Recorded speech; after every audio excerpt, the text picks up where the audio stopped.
We are living in 2026, 110 years after one of the most tragic battles of World War I, the Battle of the Somme. As you all know, World War I started in 1914. Our first involvement on the battlefield was the tragic campaign at Gallipoli. When our soldiers were withdrawn from Gallipoli, they joined Allied soldiers in northern France against the Germans in what became known as the Western Front, a 700-kilometre line of trenches snaking through France and Belgium from the Swiss border to the North Sea. After 2.5 years of brutal trench warfare, British, French and Commonwealth forces planned a huge offensive at the Somme River, aimed at breaking the German line and pushing them back into Germany. However, our main allies, the French, were being overwhelmed at the nearby Battle of Verdun, so many of their troops were diverted from the Somme and the responsibility fell to the British and Empire troops. The German lines were bombarded heavily for a week before the assault to soften them up. At 7:30 a.m. on the 1st of July 1916, Allied forces charged over the top, expecting weak resistance from the opposing trenches. However, they were met with thick barbed wire and relentless machine gun fire, turning the planned easy advance into a disaster. On that first day alone, over 57,000 British soldiers were killed, including around 600 New Zealanders, and 5 of these are old boys of the school. The battle would continue for another 4 long, hard months, and resulted in the deaths of over 1 million soldiers, including 13 old boys for less than 10 kilometres advance. In addition to being remembered on memorials all over France, such as this one, Caterpillar Valley, we remember and will continue to remember these men and women who died in World War I and World War II. Less than a decade earlier, in 1908, a 14-year-old boy named Basil Rayner Hodder, who lived in Allen Street, a road off Featherstone Street, enrolled at Palmerston North High School, as it was known then. Over the next few years, his family would have a strong connection with the school, with his 3 brothers and 2 sisters attending, while his father, Thomas Hodder, was chairman of the Board of Governors. Basil made the most of the opportunities here at school, coming 3rd in the 100-yard dash, winning the under-16 long jump, and playing cricket, tennis and rugby. He played on the wing in the 1909 and 1910 First 15 teams and was a sergeant in the School Cadet Corps. After leaving school aged 16, Basil moved to Taranaki, where he and his friend, old boy Vernon Elliott, began farming. This wouldn't last long though, because after the outbreak of war, he bravely left his farm and joined the 2nd Battalion of the New Zealand Rifle Brigade as a corporal. Basil travelled from New Zealand to Egypt before continuing to France towards the end of 1915. He would never return. He was killed in action on the 15th of September 1916 at the Battle of the Somme. Basil was only 22.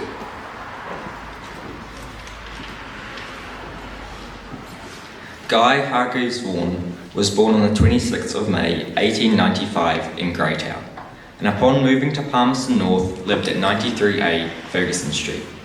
He attended Palmerston North High School from 1910 to 1911, and while little is recorded of his time at the school, he was noted as quiet and unassuming, but played his games with the rest. He was a cadet from 1908 until 1914 and enlisted to fight on the 24th of August 1915, being posted to F Company of the 8th Reinforcement of the New Zealand Rifle Brigade. It was during this time that he was found guilty of interfering with the duties of a non-commissioned officer and was sentenced to 3 days confined to the barracks. He then joined C Company in February 1916 as part of the 2nd Battalion, 3rd Rifle Brigade, but was later transferred to the machine gun section. He was then transferred back to the Rifle Brigade, where he died fighting in the Somme on the 15th of September 1916. Horace George Pegden was born to William and Margaret Pegden on the 19th of February 1894 and was the 3rd youngest of 11 siblings. He attended Palmerston North High School from 1909 to 1910 and was involved in both rugby and cricket. For cricket, he played in the school's intra-school competition, and for rugby, he played for the 2nd 15. He was described as an improving young player who did good work as a centre 3/4. After his time at school, Horace moved to Auckland, where he worked as a clerk for the Bank of New South Wales, as well as training as a field ambulance cadet. He enlisted on the 29th of May 1915 and was a member of the B Company of the 1st Battalion of the New Zealand Rifle Brigade. Horace left Wellington on the 9th of October 1915 aboard the HMNZ T-30 Maunganui bound for Suez, Egypt, arriving on the 17th of November 1915. He was killed in action on the 15th of September 1916 in the Somme and is remembered on the New Zealand Memorial in Caterpillar Valley, France. Raymond Knight Goodsir was born in York of Western Australia on the 6th of October 1894. At the age of 8, he and his family moved from Australia to Christchurch, where he had the majority of his school. He attended Palmerston North High School during 1908 and was a member of College House.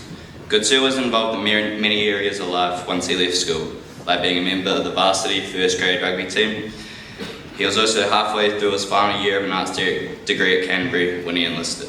People who knew Raymond questioned why he enlisted, when he had so much ahead of him in his life. They concluded his longing for travel and the camaraderie with his friends, like those of his rugby team, drew him to enlist. He embarked with the Canterbury Mounted Rifles 6 reinforcements aboard HMNZT Tofor on August 14, 1915. They trained in Zaytun, Egypt, before being sent to the Gallipoli Peninsula in October. The brutal Gallipoli campaign dragged on through freezing conditions until the Anzac evacuation in 1915. Raymond transferred to the New Zealand Field Artillery, training from trooper to gunner Goodsir. With the newly formed New Zealand Division, he went to France, serving in Flanders before enduring the horrors of the Battle of Somme from early September 1916. The conditions for artillerymen were appalling. They were soaked, freezing, and under constant bombardment, and expected to keep their guns firing. In the Battle of the Somme, on October 6, 1916, on his birthday, aged 22, he received fatal gunshot wounds to his head, thigh, and neck. He died 4 days later and is buried in a Tarbes military cemetery in France. George Clive Prescott Petter was born in 1891 in Wellington as the second of 7 children. Although born in the capital, he spent much of his youth living on Manchester Street in Field. He attended secondary school at Palmerston North High School from 1903 to 1905. During his time here, he was actively involved in school life. He was a member of the first 11 cricket team and represented the school in rugby, demonstrating his athletic ability and team spirit. Petter then later married Lily Brownlee Buckridge. While little is recorded about his decision to enlist, like many young men, he answered the call to serve. He joined the New Zealand Rifle Brigade and served as a rifleman in the 2nd Battalion. During his service, Petter was wounded at the Battle of Somme. Sadly, he succumbed to his injuries and died on the 10th of October 1916. He is buried at a Tarbes military cemetery where he is remembered with honour.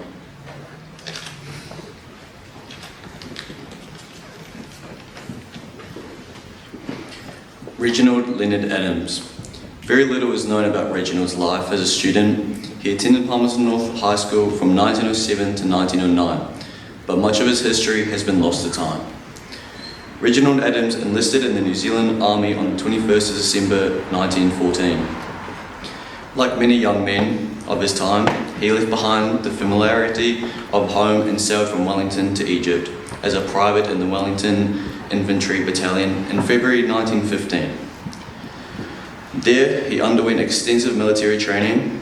From Egypt in March 1916, he was sent to France and then on 14th of August to Somme. It was here on the 16th of September 1916 that Reginald was killed in action. He held the rank of private. To give you an idea of the horrors of this war, his military records that his body, along with 3 others, was only found 2 months later, and was able to be identified by the paybook found on the body. It is one of the horrors of this war that the bodies of thousands of those killed were never recovered. However, they are remembered on memorials such as that at Caterpillar Valley at New Zealand Memorial. Eric Hector Dunstan Crawl. Eric came from a pioneering family based in Christchurch.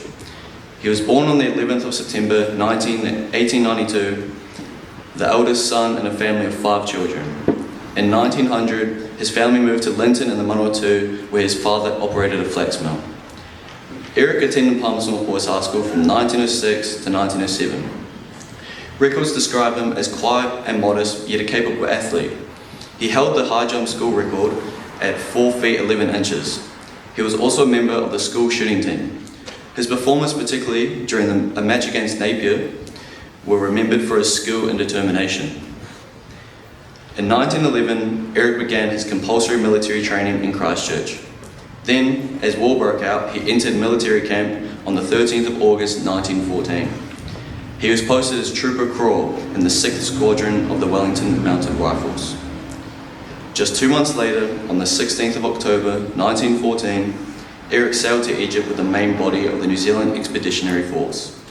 Initially stationed to defend the Suez Canal, his unit was later sent to Gallipoli, where they fought as infantry. In August 1915, Eric was severely wounded by a stray bullet. He was evacuated to England, where he underwent surgery and spent 4 months recovering. After regaining his strength, he returned to service, was promoted to bombarder, and sent to France. There, he joined the New Zealand Artillery and fought in the Battle of the Somme. Tragically, on the 25th of September 1916, Eric Hector Dunstan Craw was killed in action at just 22 years of age.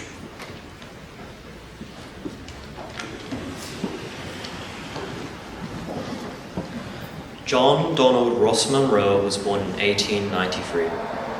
He lived with his parents, Joseph Sutherland Munro and Elizabeth Jane Munro in Palmerston North. He attended Palmerston North High School from 1906 to 1911. In his time there, he was the head boy in 1911 and Dux in 1910. He was also the editor of the 1911 Palmerstonian magazine, not to mention also being the top try scorer for the 1910 first 15 with 19 tries. On the 7th of February 1916, he enlisted. He was then shipped out on May 1916 before arriving in July at Devonport, Devon. He then moved out with the F Company of the New Zealand Rifle Brigade before arriving on the Western Front. There he participated in the attack on Fleur's Trench during the Battle of the Somme. This was the third major push made by the Allies in the Battle of the Somme. At 0 hour, he went over the top and attacked. German resistance was more fierce than expected due to the failure of the prior artillery barrage to neutralize German defenses. This resulted in heavy casualties for the Allies. It was in this assault on Fleur's Trench that John Donald Ross Munro was killed on the 15th of September 1916, just 23 years old. Leslie Reed Bremner was born in 1896. He lived with his parents, Mr. and Mrs. R.J. Bremner, in Dunedin, where he started high school. He then moved up to Palmerston North for around a year, where he attended Palmerston North High School briefly. He then moved again up to Auckland and finished his secondary education at Auckland Boys Grammar School. After high school, he pursued tertiary studies while working as a bank clerk.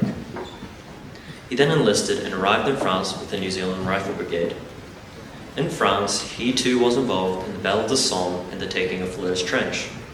Bremner survived this first attack.